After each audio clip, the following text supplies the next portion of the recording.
Sean Callahan, Nate Klaus putting a wrap on Nebraska's camp season here as the Huskers held their final Friday Night Lights event here in Memorial Stadium. And the event, Nate, was highlighted with a barbecue beforehand, a lot of VIPs, commits, offer guys, highly touted in-state guys Nebraska's looking at maybe for walk-ons or other things. That was kind of really what started off tonight's events. Yeah, that's what started things off, and kind of a great idea. But right before the end of the beginning of the dead period, bring in a bunch of your commits, your high-valued targets, get those guys on campus around the current players and everything. Kind of build that camaraderie that we've seen, similar to the Big Red weekends that we've kind of come to know during the month of June in years past. So, and then kind of piggyback off the Friday Night Lights off of that event too as well.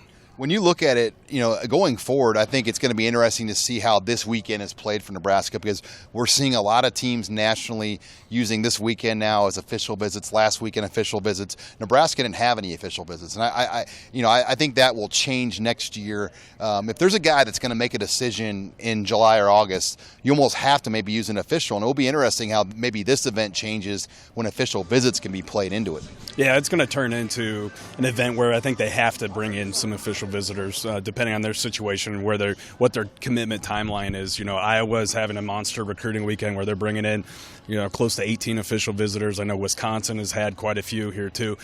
So that's something that I think Nebraska really hasn't been able to take advantage of this year, but will change more than likely next year. Now, tonight, a few of the commits, Nate, took part. What did you see from some of the commits on the field? Well, yeah, you had Garrett Nelson, Garrett Snodgrass, especially, going out there, and Ethan Piper. All those guys were competing, and that's impressive. Anytime that you have a commit that's willing to come out and compete, even though they don't have anything to prove, and they could, go out and risk an injury or whatever. I think you like to see that, though. I was impressed with all those guys, to be honest with you. Garrett Nelson, Snodgrass. Snodgrass had a really nice interception in one-on-ones. All of them looked good in drill work. Ethan Piper is a very strong kid, working out as a defensive end, but I think that he could possibly project as an inside guy as well. And there were some other good offensive linemen, 2020 from Iowa. Yeah, Tyler Miller, 2020, 6'9", 270 pounds. The kid is a giant, and he's kind of raw right now. And I think that as big as he is with his frame, he still needs to gain some weight and some strength. But he's athletic. He can move for a big guy, and he kept getting stronger as the night went along. Each rep that I saw him take, he got better and better. So he's definitely a kid that holds an offer that you'd like to have on campus, and is going to be a guy to pay attention to down the road. And I thought there were a couple other in-state guys that put a good foot forward tonight. Caden McCormick from Lincoln Southwest, Dylan Couts, no surprise, he won the fastest man in his division, and Caden McCormick did as well. But both those guys, at least I thought, as we go into the dead period, at least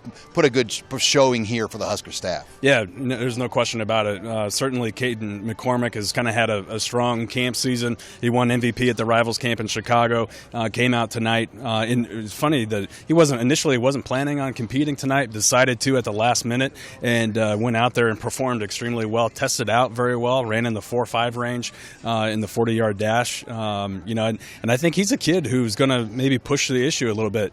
Obviously, would be a no-brainer as a walk-on offer, but he's a guy that I think Nebraska's going to have serious conversations about him. And then, of course, Dylan Couts with his speed, he's another kid that's going to be an interesting prospect because of his versatility possibly on the offensive side of the football. As we wrap it up, any other out-of-state names that were competing tonight? I know there were some 21s and 20s here as well. Any of those out-of-state guys jump out to you? Yeah, when you start, I think you always kind of look at some of the quarterbacks that were on campus. Roman Purcell out of Indianapolis, 2020 quarterback from Warren Central there was here. I thought that he was probably the best quarterback, most polished quarterback that was here tonight. A handful of other guys. There was a JUCO, player here out of New Jersey originally. He's enrolled at Fort Scott.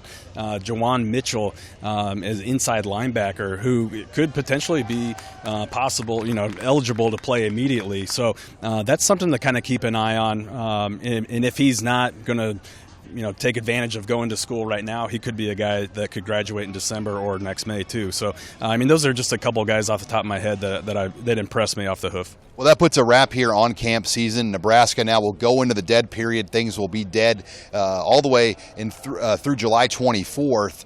So there won't be any on-campus visitors here. The Husker staff will be in Tampa, though, on Saturday for one final satellite camp. It's the Adidas three-stripe camp at USF. Signing off, though, with video producer Greg Peterson. For Nate Klaus, I'm Sean Callahan for HuskerOnline.com.